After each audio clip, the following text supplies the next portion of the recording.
Environmental Health Registration Board meeting is convening at 9:04 a.m. on March 14th, 2025. This meeting is being held in person and through MS Teams video conference and is being recorded. The recording will be posted to the internet for public viewing. I will now call roll. Scott Kruger, present. Bonnie Simpson. Present. Rhonda Robb.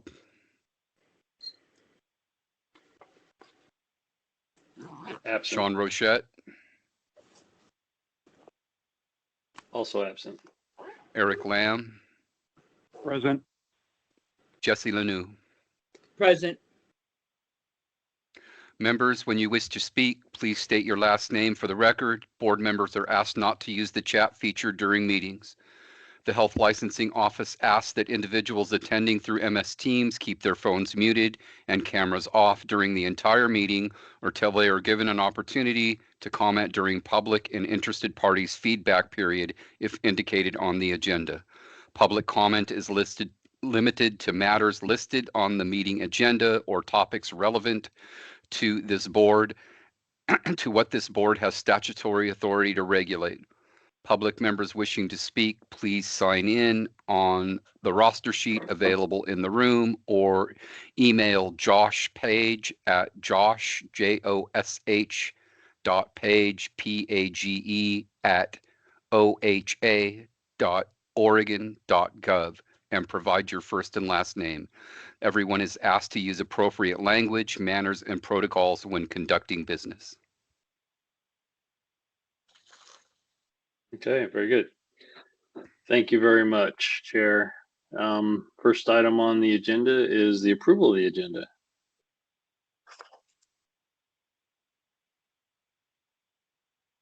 If we Simpson, I'll can move get, the agenda. thank you, Bonnie. If we can get a second. This is Jesse, second. First and second. Chair, can you call roll with an affirmative from everybody? Yeah, I can.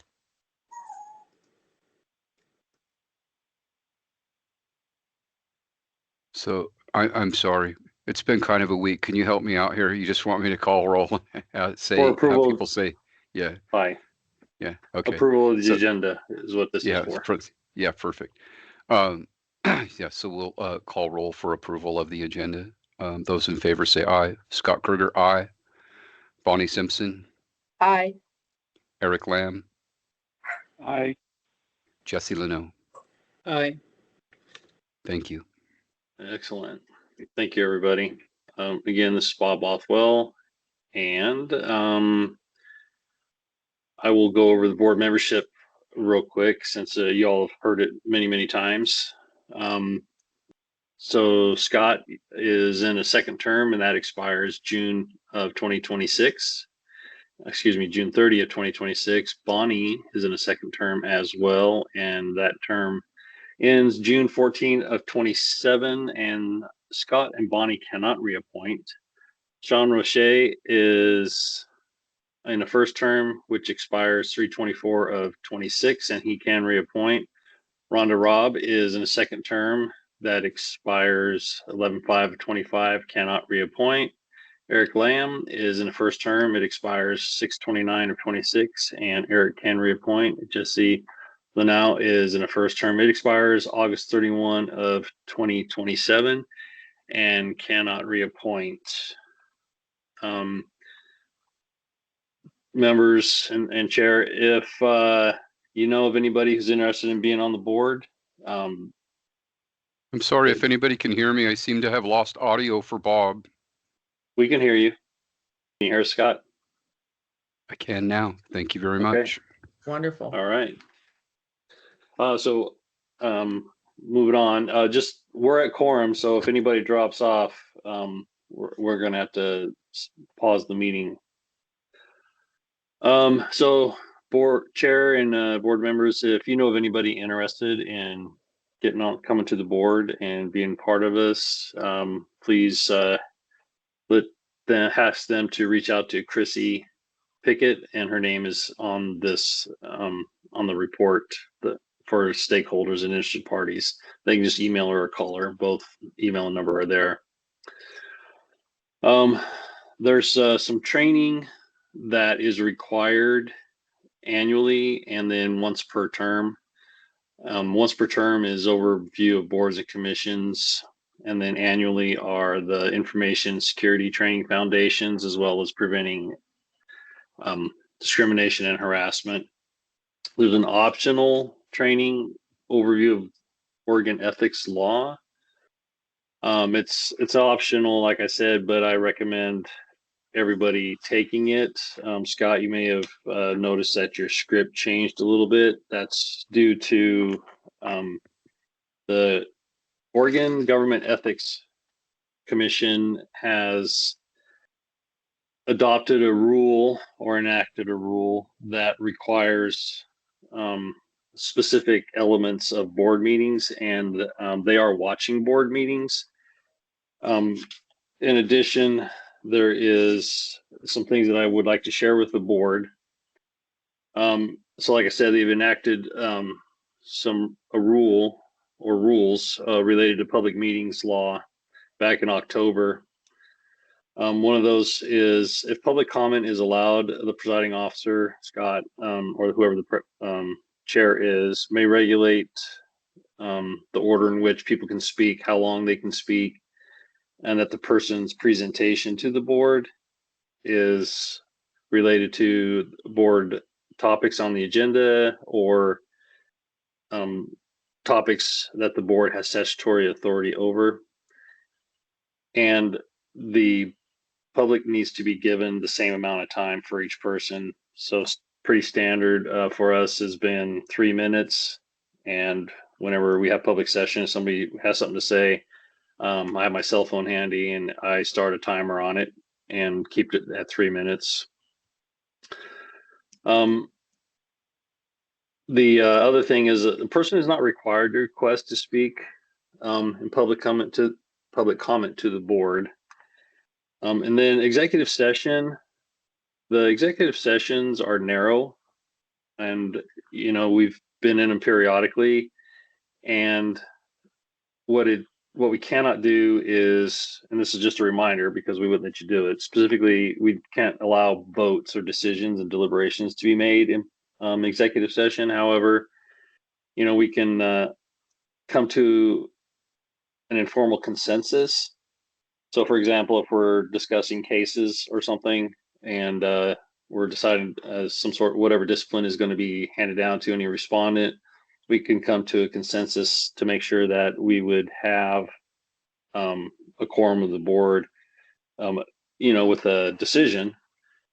And then we go out in public session, we do roll call and people say yay, nay, abstain, or whatever when making their decision. So it doesn't have to be the same. We don't all have to be on the same, or actually all the board members don't have to make the same decision. Everybody is independent. Notice requirements, and we handle most of that. Types of meetings that are subject to the public meeting law, and prohibits members of governing bodies to use serial communication in deliberating and deciding any matter under public meeting laws, and that means text messaging or emails. Training requirements, like I just mentioned earlier. And again, like the scripts have been revised, and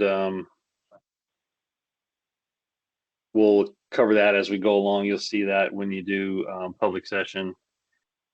And the chair, the one thing that has changed and we would like to point out is the chair reserves the right to end someone's public comment if they're being disorderly, disruptive, if the topics don't pertain to matters listed on the agenda or topics relevant to the board.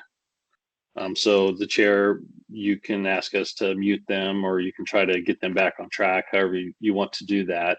But Josh has control; he can mute everybody if it's necessary, not if he decides, but if he's asked to do it. The other thing, it's a little scary when I say this, but we run a pretty tight ship here, is all board members can be held liable for an ethics commission violation. But the complaints and grievances are, the way this is laid out is Josh Page, who you've all met here. He's the direct contact for that process, and we've had to put the process on the EHRB website for HLO and on HLO's main page. And the there's a grievance process and a form that they have to fill out, and there's 30 days from the time of the violation to the time that the grievance has to be filed with HLO. The individual has 30 days. Excuse me. And HLO needs to respond within 10 days of that grievance before it goes to OGEC.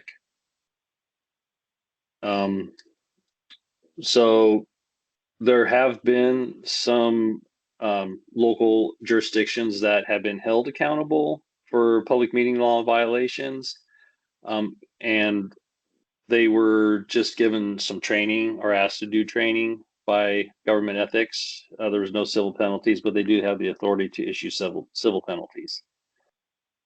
So we're watching that very carefully. We're watching our board meetings very carefully, like we always have. And I think that's all I have on that note. Do we have any questions? I would like to point out that Scott and Bonnie probably received or did receive an email with this information in detail, but after the board meeting today, all the board members will receive the same that the chair and the vice chair received. Any questions? Don't recall getting that email. I Okay. do recall getting an email, I think positioned through Workday, reminding me of my required trainings, but I do not believe that it went into the depth that you just went into. Do you have an approximate time when that might have gone out so that I can do some research? I do not, but Josh can resend it right after the meeting to everybody again. That'd be great. Thank you. Yeah. And the information is also on our website, but we'll get it emailed out to you guys. That'd be awesome. Okay. If I may, I will go into licensing and fiscal statistical reports. So licenses issued, we're in Q4 now, and we have not had any issued, but in Q3, we've had 6 trainee licenses issued and 1 environmental health specialist license issued. Renewals, just about everybody's doing them online, which is great. So far in Q4, we haven't had any renewals come across, but at Q3, we've had 44 online and 3 by paper. And I am on slide 12 if anybody's following along, and if you have any questions, stop me. Wastewater specialists, we've had 1 renew in Q3 of 2025 and 0 in Q4. Licenses by age and gender, there's a good mix by those identifying as male, female, or other, and we have 8 still maintaining licenses, 7 male and 1 female between the ages 74 and 81. Age and gender for wastewater specialists, looks like we about break even. 1 in just about every age range I have on my chart here. Licensing trends. So environmental health specialists, we're at about 258 and a half. Environmental health specialist trainees were at an average of 33.9, almost 34, I guess we can call that. And then wastewater specialists, we have 9. Forest financials, we had a beginning we had a beginning cash balance of 252,644, revenues of 21,505, expenditures of 17,644, net operations of 3,841, and an ending cash balance of 256,505. So the board's sitting pretty good. The regulatory report, Trampus is off. And you have a very boring regulatory report, which is good. No cases so far in the 2025 biennium. And everything with the exception, no, I take that back. Everything, all cases are closed.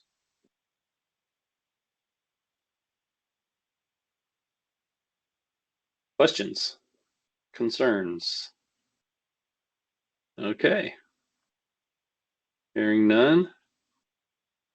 Ann, you're up. Oh, thank you. Good morning, everybody. This is Ann Thompson. I'm a policy analyst with the Health Licensing Office and specifically for the Environmental Health Registration Board. We're obviously in legislative session and we have thousands of bills. This is an amazing session when it comes to sheer volume. I'm going to point out a couple of bills that I think are significant to this board.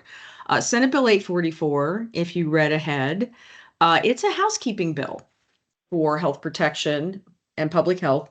And if you scroll down to page 5, you will see that we managed to get a concept through that modernizes your statutes. I know this board has struggled for a long time with statutes that I think date back to the late 1960s. There is some antiquated language, such as environmental sanitation, whereas now courses are offered environmental health. And you can see that we have updated some of the definitions, and we have addressed some of the bottlenecks that have deviled the board and people that want to get licensed, registered for many, many years.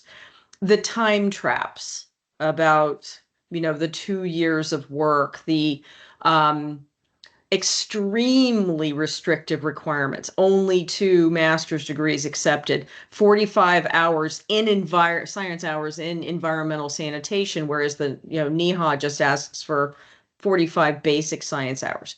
So this is moving. It's early in the process, but we are hoping if this goes through that the licensing process will be more simple, more broad, reflect today's world, and have more broad experience, and interested parties are able to get registered and do the work. So we're pretty excited that that's going through. Again, it's got a long way to go. It has people hurdles as well as time hurdles to make, and we're still, we're about in the first third of the session. So we're pretty excited about it. Do you have any questions about that particular bill? No? Okay. Oh, Scott, what do you have? I do. Thank you. Several meetings past, we talked about entering in getting a comprehensive list of approved coursework, and that process stopped. And then I believe, Bob, you referred back to me to say, you couldn't just publish the list, that it had to be posted in rule. And so I'm curious, was there conversations about getting a comprehensive approved list of coursework into rule into this bill, or is there some conversation about doing that in the future? Because I think that that's likely one of the biggest stuck points for people is, what's approved and not approved. And environmental health is getting more diverse, especially with climate and health adaptation work, tobacco retail licensing, some other areas. I'm just curious where we're at with that. So we haven't picked up on a comprehensive list, and I already scrolled past it. The hope of the bill, the way we wrote it was to mitigate some of that by some of the language that we used. Let me get back up there. Sorry.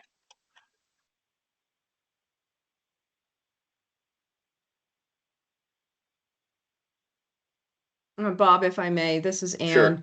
Ann. One of the things, Scott, that kind of the lens that you're using was that our statute was very, very specific, that you had to have science hours, not just science hours, but science hours in environmental sanitation. And one of the struggles with that is the word sanitation is so old that courses are not using that language anymore. So we had to come up with sort of an internal, and Carrie Edwards, who left us not too long ago, went and did a big environmental scan and came up with some additional courses that would qualify under the old world using things like climate. And I mean, she did a big environmental scan and she added, I want to say around 10 to 12 additional courses that qualify. The reason we had to do that and the reason we've struggled with that is because of the specificity of your statute. If the statute is broadened, which this is the language, where it just says science courses. Wow, we no longer have to use a microscope anymore and say, is it in environmental sanitation, when nobody uses that word anymore, right? So the point of the statute is to remove the bottlenecks with time, the bottlenecks with language, and the overall just rattle trap old language that just doesn't reflect the transcripts that are coming out in today's world. So if this goes through, a lot of the issues that you're talking about are self-solved. They are no longer important. We no longer have to put stuff in rule. We no longer have to do these environmental scans because the net that we're throwing is so much bigger. And that's going to allow a broader variety of experience, a broader variety of degrees of people who are interested to get into this work. So a lot of the things you're worried about and have struggled with will disappear automatically. Thanks, Ann. Thanks for the Welcome. clarification, Ann. I appreciate it. Of course, and jump in anytime. I'm happy to. And sorry, Bob, I didn't mean to leap in there, No. but No, you're fine. I was just trying to get back up to the language because the science courses previously were, like Ann said, they were very specific: sanitary, biological, physical sciences. We had to go in, and it was taking an inordinate amount of staff time to define and find those in at each, and each school called them different things. yep. So with the passing, if this fix passes, then that'll alleviate all that work, and we can work on other projects.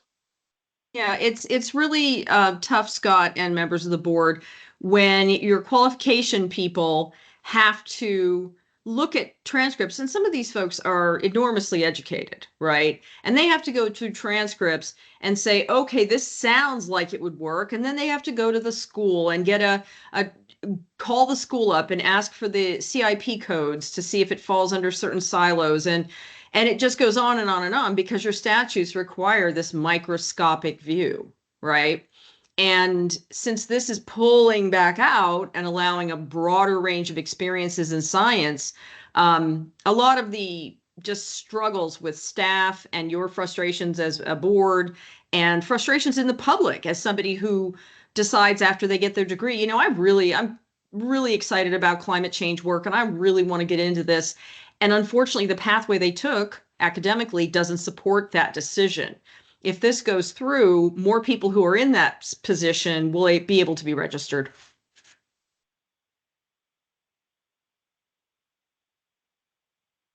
Okay, so if we're done with that one, like I said, there are other bills that affect the office. One creates a registry for dental labs. We have some existing boards that have big changes to them, but none of them affect you directly. The reason I bring before you Senate Bill 800, and I'm doing this for all of my boards, is just how impactful this bill could be if it passes. And what the world would change with this bill is tax compliance.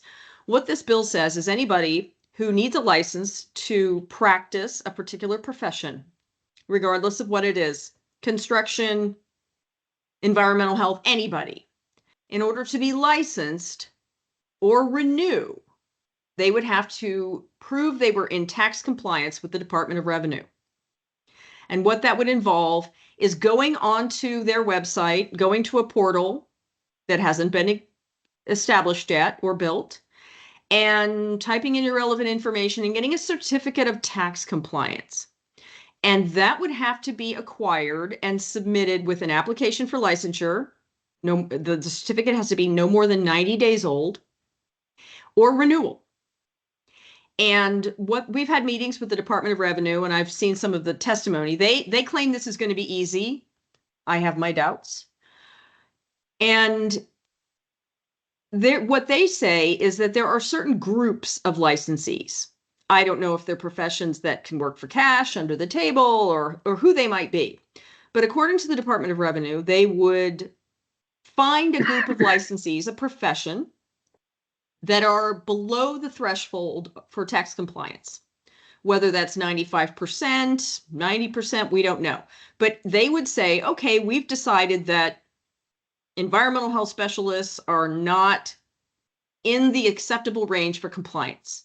So they name you. And so every single environmental health specialist or application for this license would have to be tax compliant.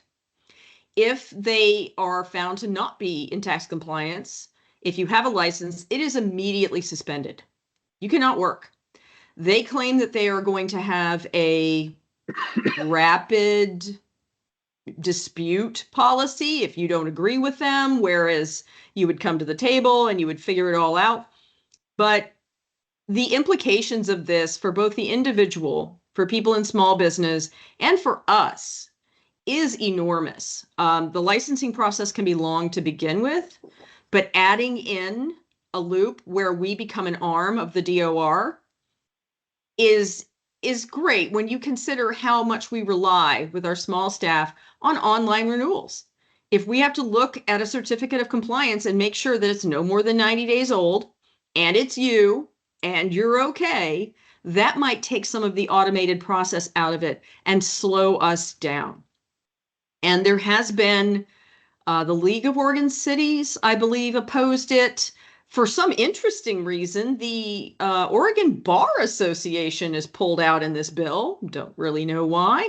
But this is a big enough impact on everyday people that I thought that this was worth bringing to your attention, because this is not something that, I know it's exciting reading, but going through thousands of bills and finding which ones apply to you is not something that you do. So I thought if you were interested in this, if this would affect you or, how you do your work, you can go on to again, not as a board member, but as a practitioner or an individual citizen, you can go onto the website. Right now, you would have to address your comments to Senator Meeks, who's in charge of that particular committee, and say, whatever your opinions are on this concept and what it would mean for licensing, if there's a mistake, what that would mean for you not being able to work or your employees not being able to work, and what that would mean for your clients and your customers. And so anyway, it raised my eyebrows enough to want to bring that to you and see if you have any questions or concerns that you want to voice.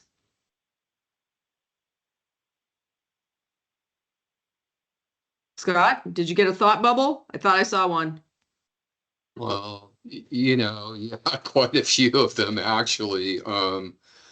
I suppose I don't, when you say tax compliant, do you mean local county property tax compliant and income and wage tax compliant and those, is it all encompassing, or what does that exactly mean? Well, I would look over it and see what stands out to you. The way I interpreted it, and I am neither a CPA nor an attorney, is that you have to be square. Whether that, whatever you, Scott Kruger, could be taxed on, whether it's wages, whether it's, you're reporting your tips or whatever it is. If they disagree and they say that you're not, you're not up to speed, then they would immediately suspend your license and you couldn't work, and you would have to go through some sort of mediation process that, again, they said would be easy and quick. And I'm not sure if I believe that, but essentially what they said was this was a mechanism by which individuals would be strongly encouraged to come to the table and pay what they owe. Come to the table with the DOR and get square. And that was the concept behind it. I encourage you to read it. And if you have any additional feedback, let us know. Let the legislature know. But it is, if it goes through and your job category, your group are alerted to the fact that, you're below some sort of threshold, then every single one of you would have to follow this. And I believe the envelope they gave was 5 years. If within 5 years, your particular group is in compliance above the threshold, then they would move their roving eye onto somewhere else. But that's just how it was explained to me. And that's all I have on it. Bob, do you have anything else to add? I do not. You handled it very eloquently. Thank you. But yeah, it's going to be, if this passes, it'll be a major shift for HLO, especially where we have some boards that have thousands of licensees. Mm-hmm. So, yeah. And it would slow the process down. And one of the things we continually fight to maintain is a fast turnaround. If you have what you need, your forms are filled out correctly, that's a big problem. Automated online renewals. You have what you need, you attest that you've not been convicted or of a crime, that you're up to date with your CEs, we audit those, but you can attest and you can keep going. And I know Tina, the licensing manager, Tina Russell, who's on the line, struggles with, we have the 45-day renewal. It's a courtesy that we send out saying, hey, 45 days, you got to get your license. Are we in now a position, if you're in a particular group, say cosmetology, where they're concerned that estheticians are working for cash and they're not reporting their wages right or whatever. Does that mean we have to send out 2? Oh, hey, by the way, you might want to go get your, tax compliance form. And then, by the way, you're also renewing. And then what are we going to have to do staff-wise to go through and make sure that that person matches that tax certificate? And then it's something else to scan into DocuWare. I mean, it's just another piece of paperwork that could really slow us down. And that is something that we desperately don't want. Because if anything, we're trying to streamline things, make them go faster, make them easier for people. Yeah. We're not going to handhold people on the level that sometimes they want, but we don't want to see anything that creates a possible massive slowdown in the process, because it's just hard for everybody, especially people in your situation where you have to have this license to go to work. And we just don't want to see that happen. But as part of the executive branch, we are Switzerland and we can't have opinions. We just point out that this could be it could slow us down and provide, some concerns about that, but we can't have feelings about it. So that's it. This is Jesse. Can I just make a little comment here? Of course. What do you got, Jesse? The question, Scott, you wanted to know if the property taxes were involved. And according to what I just read, it says that the ad valorem property taxes are not involved. Thank you, Jesse. It says tax does not include ad valorem property taxes. And that's right at the beginning, subsection B under section 1. I love that you read. I'm like your biggest fan right now. I read through all of this stuff, and this is I've got to say with one word, I'm sorry, but this bill is atrocious. And as an individual, again, you can't speak on behalf of the board. You can't say, as a member of the Environmental Health Board, you are welcome to say, yes, I am on the Environmental Health Registration Board, but I am not speaking on behalf of the board when I submit testimony saying X and Y. You know, just putting that out there so they know what hat you're wearing. Yep. Super important. But again, And Senator Meeks is, once it reaches a certain point, it's had a hearing. You can no longer, quote, submit testimony, you know, like ahead of the hearing that will be read or entered into the record at that stage. But at any point in the legislative process, you're welcome to find the chair of a committee and wherever the bill is living and send them an email and say, Jesse has one word for you. Here it is, you know, and impacts are important. Yeah. What would this do to you as a practitioner? What would this do to you as a small business owner? You know, those things carry a lot of weight. exactly. But again, we're Switzerland. So, And this is Bob, if I may. They did have a hearing on this, and it is public. So if you go to the OLIS website and look at it, you will get an idea of what questions some of the legislators had with regards to this bill. mhm. And it was, that's all I'll say about it, because I don't want to be the one interpreting what I saw, but you can review it. It's a relatively short hearing, and yeah. Yeah. And If you on get that, go ahead, Bob. Go ahead. I was gonna say I recommend watching it if you have the time. Yeah, and when he says OLIS, it's the Oregon Legislative website. You can just Google Oregon Legislature, go to the 2025 session. You can look up the bill number, and when you pull it up, you can look at the bottom, and there are these drop-down windows that talk about where it is in the process, where it's currently located. On the right-hand side of the page, they'll show, they'll say a hearing. There's links. You can click, and it'll go right to those things. And you can also look under testimony and see comments that were submitted by the Oregon Bar, comments that were submitted by the League of Oregon Cities, and you'll see whether somebody opposes it or, you know, is for it.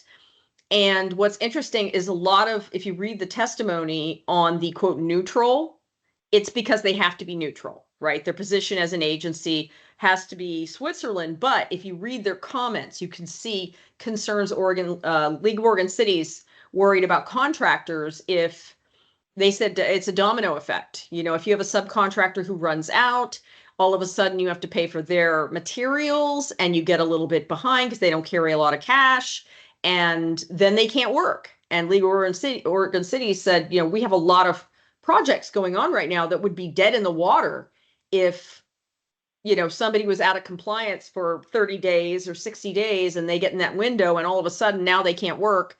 And it could have a very, very large downstream effect. So just something to think about.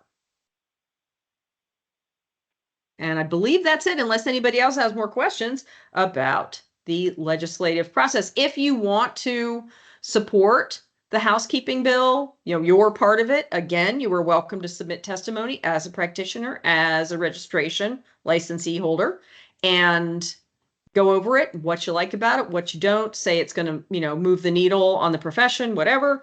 But again, as long as you're not speaking on behalf of the board, you are welcome to do that.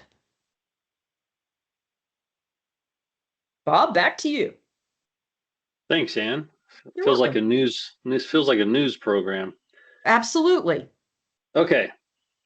Chair, if there's no additional questions with regards to policy, you can read us into public and interested parties feedback.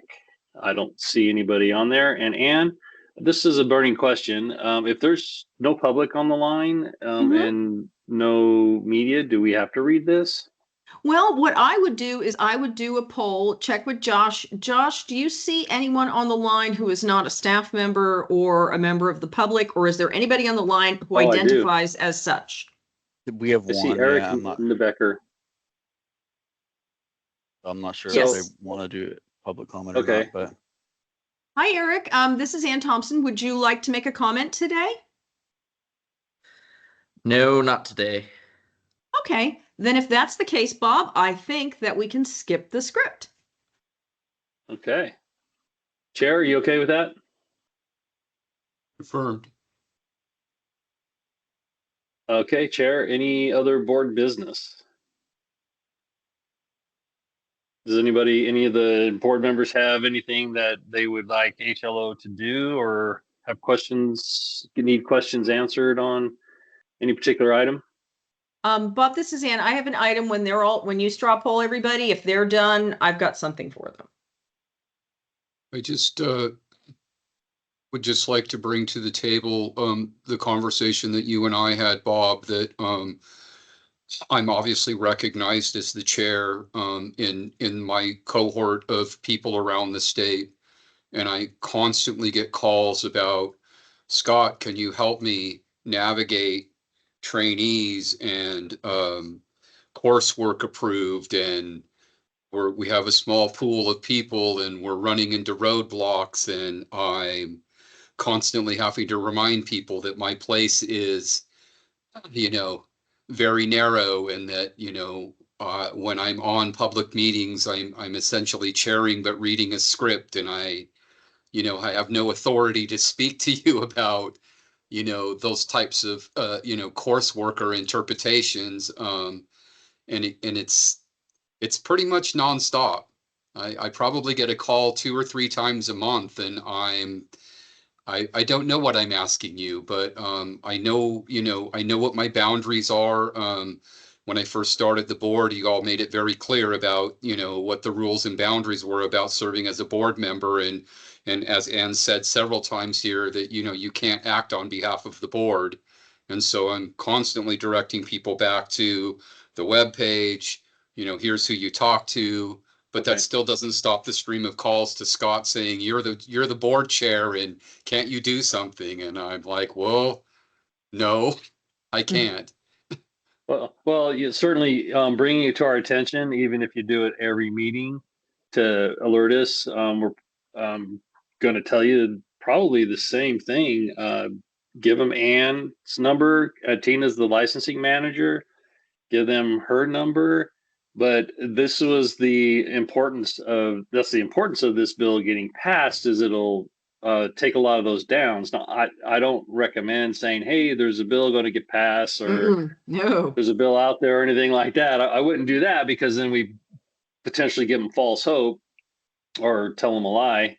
But just you have that knowledge in your pocket that there's a bill out there.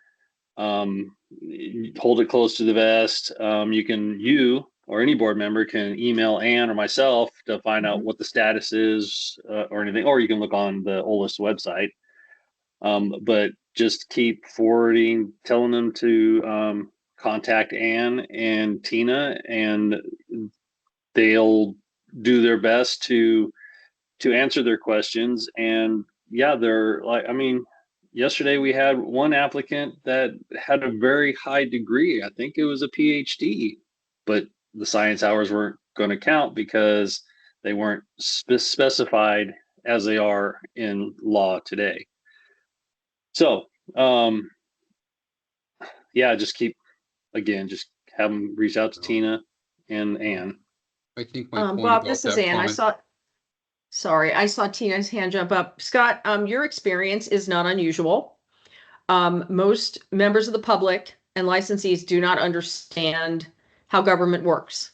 And they don't understand, they might know vaguely about the 3 branches of government, but they don't know how it all works. And for good or ill, your community is very chummy, and you guys know each other. And if they're not sure, they're going to call someone they know, or somebody from an association, or, and I get the same phone calls. I get calls from supervisors, because your statutes are so bloody complex. And a lot of folks that I end up talking to, I don't want to say they're embarrassed, but they're like, I've read this. I am an educated person, and I can't make heads or tails out of this. And that is not unusual. And so I think they're just reaching out to you as someone they know, as a friend, as the chair of the board. But this is very, very, very common. And I get them all day long. And I get stuff from supervisors. Hey, my trainee has to go out for this. And where we get trapped, Scott, and members of the board too, is that we like to protect the confidentiality of applicants.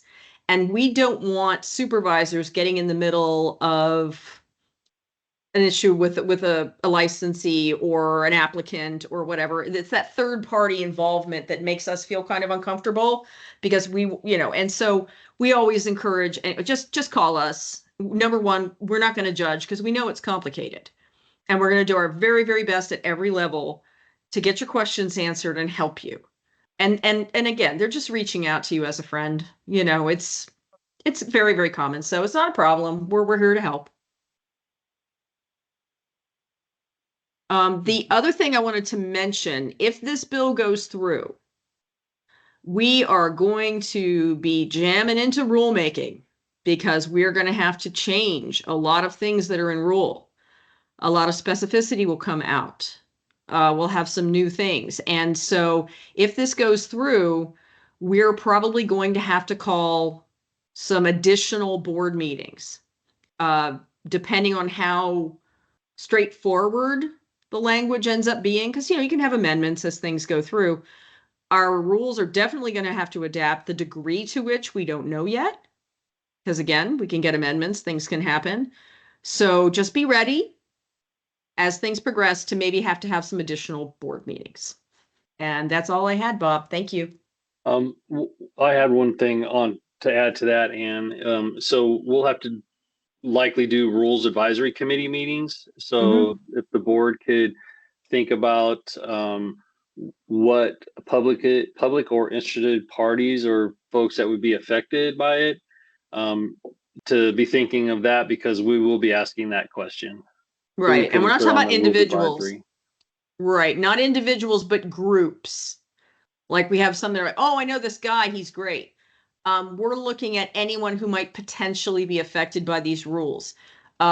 Trainees, educational folks, supervisors, county health departments, anybody.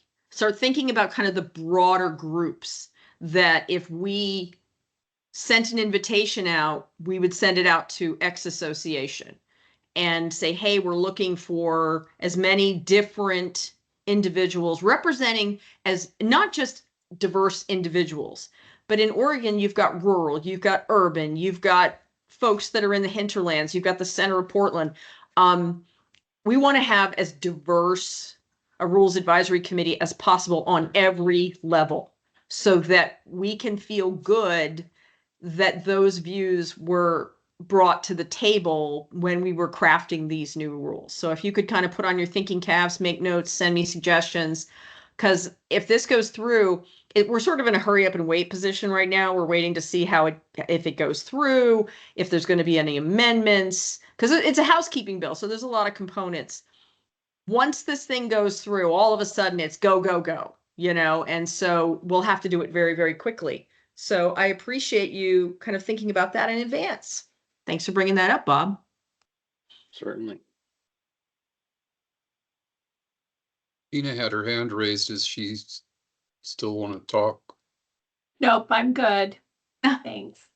I Tina, just had one other question then. I was curious, previously we had talked about that there might be a pre-approval process for trainees to submit a transcript and get, a yay or a nay. Yes, you meet, you qualify to apply. Is that still in?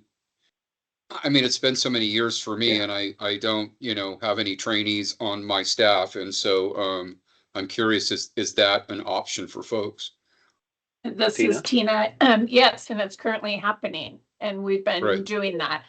They send in their transcripts with their application for their training license, and we evaluate them and send them an email to take to their interview. So it is happening. And is there a fee for that? No. Or is that? Well, the application fee comes in with it.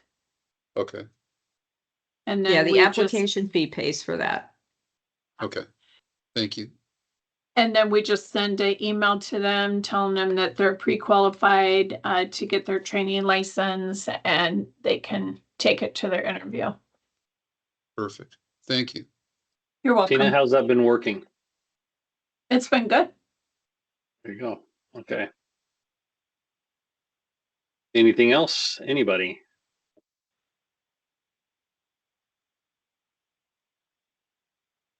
Okay. Chair, if you're ready, you may adjourn the meeting. Thank you. The Environmental Health Registration Board meeting is adjourned at 9:56 a.m. Thank you. Thank you, everybody. Have a great Thank you weekend. all. Thank you. Appreciate it. Thanks, bye. Certainly.